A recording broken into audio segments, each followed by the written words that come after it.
Okay, so for this tasty lick, I wanted to demonstrate some variety with your typical 3-note per string sweeps. So we all know it's to create a sweep, you're basically in a pattern in the scale. Typically the root, the third, and the fifth, and then you're back to the root or the octave. So for example, if we're doing like B minor, so we have your minor third, your fifth, and your octave. So if you want to think of it in like layman's terms, think of a power chord. You got your root, fifth, and then your octave, and then you're basically filling in the notes in between. So you got 1, 2, 3, then your flat third, 4, 5, minor 6, flat 7, and then you're back to your root. So what we're doing here, this chord progression is basically got your B minor, you got your D major, A major, E major,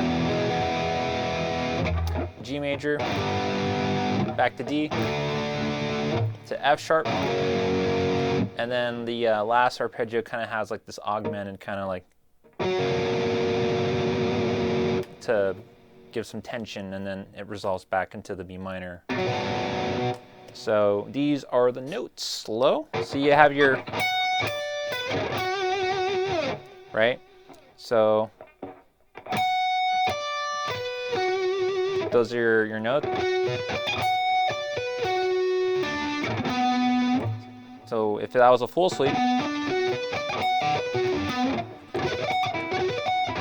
and then remember too, you're basically you're raking down, or you're just essentially gliding. So I always think of like sweeping as like a like if you're strumming a chord. It's the kind of same pattern.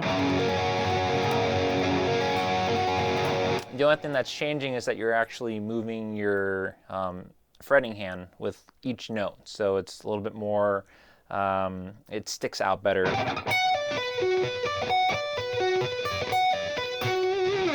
So the main one,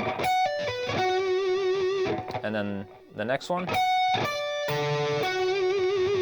It might be a little bit hard because you're actually barring it. So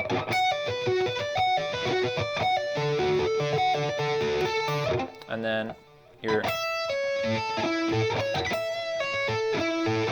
and then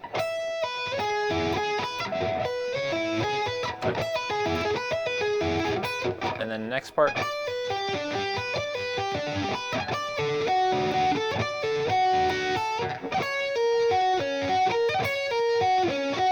And then the only note that changes is right here.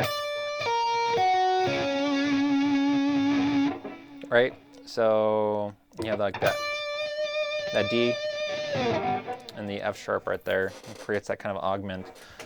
So altogether, that's basically it. I mean, it's if you're to look at it in a chord perspective, you're basically borrowing like the D minor shape for the first B minor arpeggio. So that shape should sound, it should look really familiar to you. So it's basically like this, but you're basically borrowing it over here. So you got those notes right there.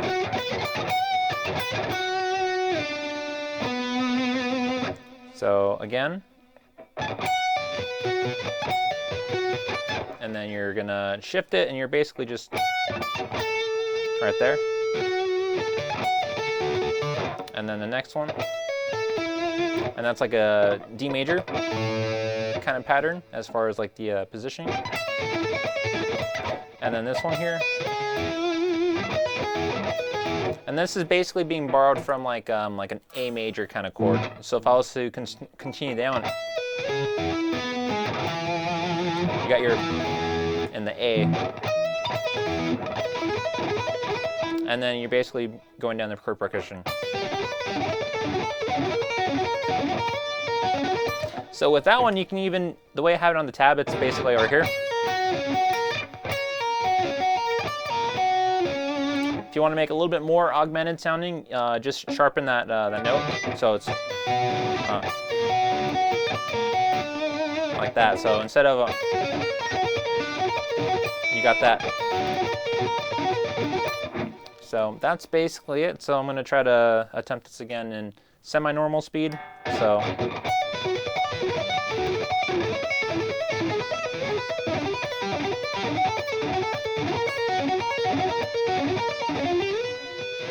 And then the B,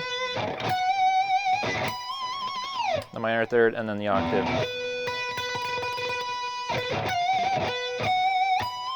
Or actually the fifth, my bad.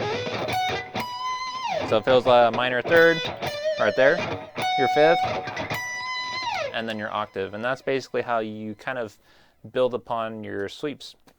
So that's basically it. Let us know if you have any questions down below, because you guys are official. And next time, we'll see ya. Conan will see you too. Yeah. Shred on.